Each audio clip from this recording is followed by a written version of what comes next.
Welcome to our YouTube channel Nellore అమ్మాయి రుచులు. ఈరోజు మనం వీడియోలో చాలా సింపుల్గా టేస్టీగా రవ్వ లడ్డు ఎలా తయారు చేసుకోవాలో చూద్దాం.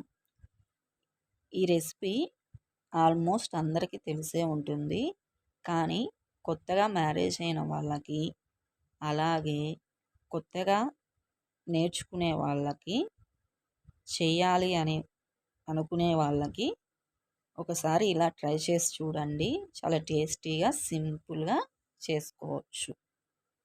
ఇప్పుడు ఎలా తయారు చేసుకోవాలో చూద్దాం రండి. ఫస్ట్ ఇందుకోసం ఒక కడాయి పెట్టుకొని అందులో 1/2 కప్పు వరకు నెయ్యిని వేసుకోండి. నెయ్యి ఎంత ఎక్కువ వేసుకుంటే లడ్డూలు అనేవి అంత టేస్ట్గా వస్తాయండి. నేనైతే 1/2 కప్పు వేసుకున్నాను. నెయ్యి అంతా బాగా కరిగిన తర్వాత ఇందులోకి జీడిపప్పుని యాడ్ చేసుకొని బాగా డీప్ ఫ్రై చేసుకోండి. జీడిపప్పు అనేది రెడ్డిష్ కలర్ వచ్చేంత వరకు ఫ్రై చేసుకొని తీసి ఒక బౌల్లోకి పక్కన పెట్టుకోండి.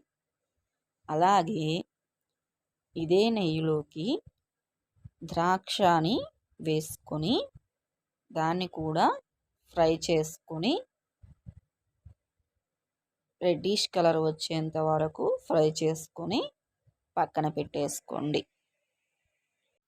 ఇప్పుడు ఇదే నెయ్యిలో 2 కప్పులు బాంబే రవ్వ అంటే ఉప్మా రవ్వని వేసుకొని బాగా ఫ్రై చేసుకోండి. ఈ రవ్వ అనేది లో ఫ్లేమ్లో పెట్టుకొని ఫ్రై చేసుకోవాలి. హై ఫ్లేమ్లో కానీ మీడియం ఫ్లేమ్లో కానీ పెట్టుకొని ఫ్రై చేస్తే మాడిపోతుంది. అందువల్ల లో ఫ్లేమ్లో పెట్టుకొని ఫ్రై చేసుకోండి. రవ్వ ఎంత బాగా వేగితే లడ్డూలు అనేవి అంత బాగా వస్తాయి. అందువల్ల రవ్వని బాగా ఫ్రై చేసుకోవాలి.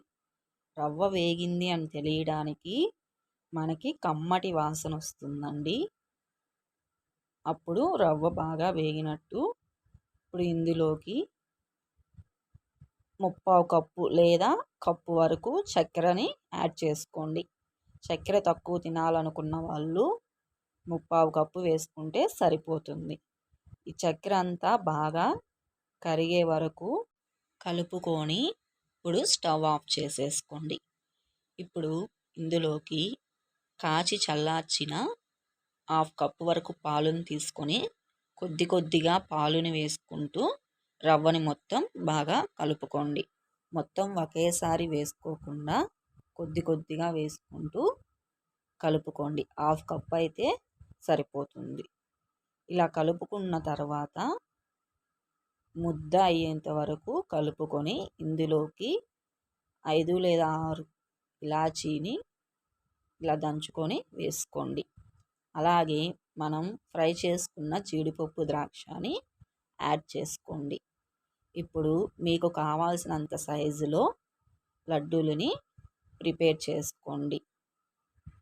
ఈ లడ్డు ప్రిపేర్ చేసుకునే ప్రాసెస్ అంతా కొంచెం చల్లారిన తర్వాత చేసుకోండి. ఇలా లడ్డూలన్నీ ప్రిపేర్ చేసుకున్న తర్వాత వీటిని ఒక 1/2 అవర్ బయట పెట్టి తర్వాత స్టోరేజ్ బాక్స్లో స్టోర్ చేసుకుంటే 1 మంత్ వరకు తినొచ్చండి. అంతే అండి. ఎంతో సింపుల్గా టేస్టీగా వంట రాని వాళ్ళు కూడా, ఫస్ట్ టైం చేసే వాళ్ళు కూడా ఎంతో ఈజీగా ఈ రవ్వ లడ్డుని ప్రిపేర్ చేసుకోవచ్చు.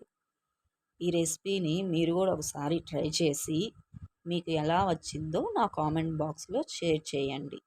ఈ వీడియో కానీ మీకు నచ్చినట్లయితే లైక్ చేయండి, షేర్ చేయండి, సబ్స్క్రైబ్ చేసుకోవడం మర్చిపోకండి. వీడియో అయితే చూస్తున్నారు కానీ సబ్స్క్రైబ్ చేసుకోవట్లేదు. ప్లీజ్ సబ్స్క్రైబ్ చేసుకొని ఎంకరేజ్ చేయండి. Thanks for watching this video.